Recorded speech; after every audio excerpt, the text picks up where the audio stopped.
You know, the Viking was a very special kind of person back in what we refer to as the Viking Age. It was essentially a young aristocrat looking to make a name for himself, to show that he was kind of worth something. Honor was extremely important to these people, and bravery. If they met too large of a position somewhere, they might turn to trading, where they otherwise would be mercenaries and warriors, or pirates even.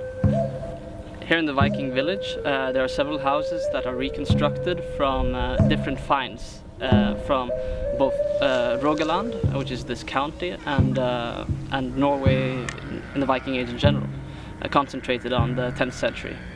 The Longhouse, for instance, is a typical Viking Age dwelling house with room for an extended family of maybe 10 to 15 people, and 3 generations then under the same roof.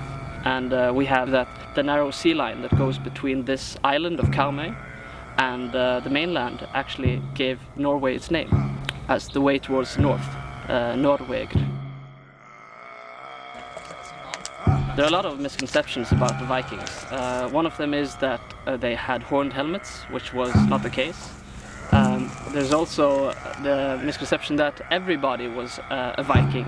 They were an important part of the culture, but most people were farmers and fishermen, and were generally trying to keep order and stability in there, and remain friendly with each other, you know, base their lives on honor and virtue and gift-giving culture and things like that.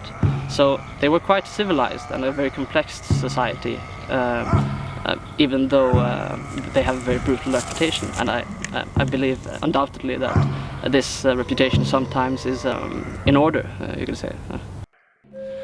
Thatt mälti min moder att mer skulle de köpa, flöj och fagra rörar, fara brott med vikingom, standa upp i stavni, styra dyr om knäri, hålda svå till havnar och hogva man och annan.